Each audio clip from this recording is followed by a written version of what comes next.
Hello everyone, my name's Stephen. I'm from London originally, but I came up to Hull, the north, and never knew what the north was before, about 17 years ago to do biology, and then I got married at the end of it, and I stayed in Hull.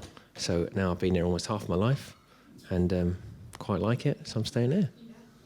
That's me, really. That's a common story, isn't it? I've got 10 years on me for being in Hull now. That's it. It gets stuck into you, doesn't it? It's all good.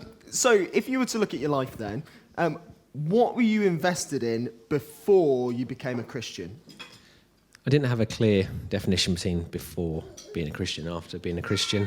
So I was brought up in a Christian household by my parents, very faithful to God, and lived a Christian life and showed children what to do. So I made a decision, I think, roughly about 12 or 13. I thought, this is real, and I want to, say to everyone that, I love Jesus.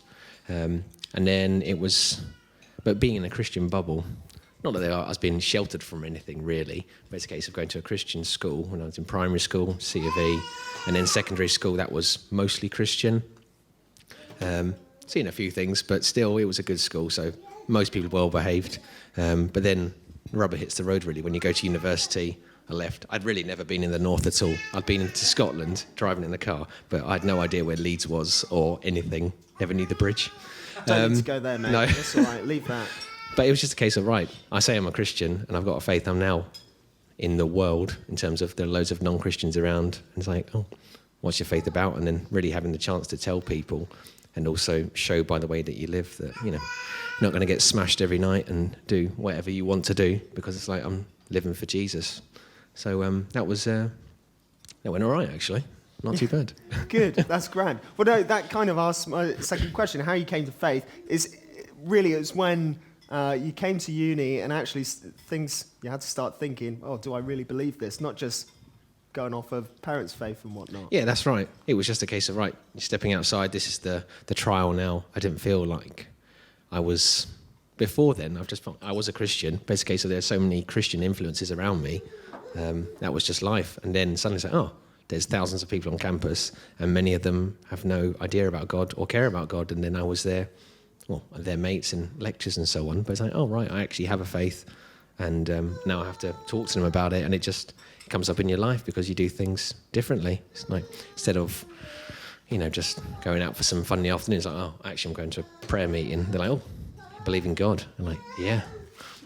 Different. So that's really interesting then. When it was your own faith, not just piggybacking off of your upbringing like that, did that change the things that you invested in then? Was there a big change?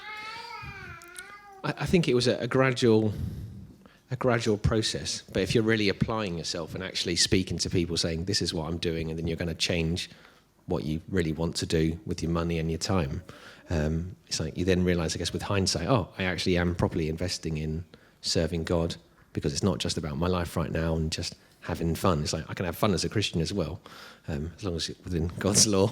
But it's a case of I'm doing all that and trying to serve Him for eternity, really, and that's fully worth it. It's not just a case of having 3 good years at university of a bit of fun and then you get into a boring job and then that's it. It's a case of it's the start of investing and looking forward to receiving the benefits later.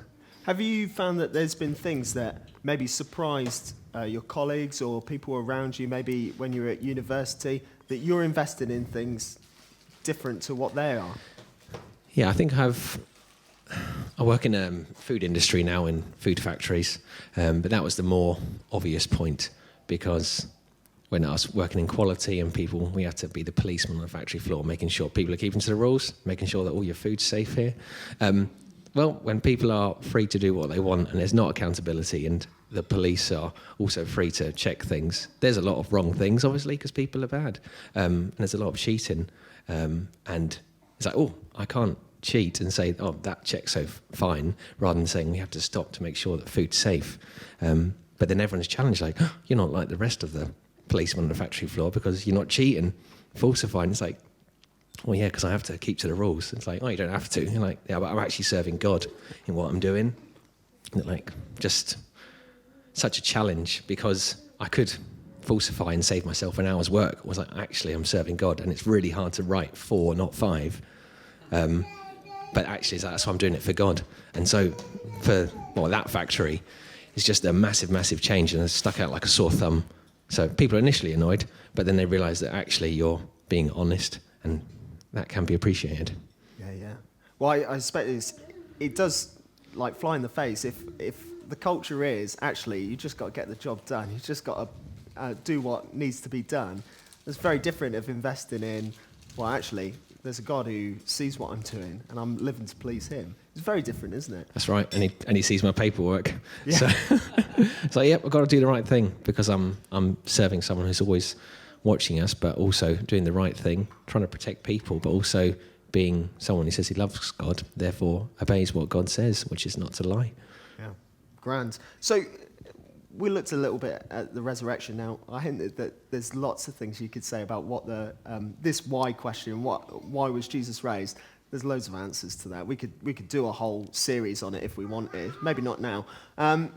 But for you, Stephen, how's the resurrection of Jesus changed your life? What does it mean to you?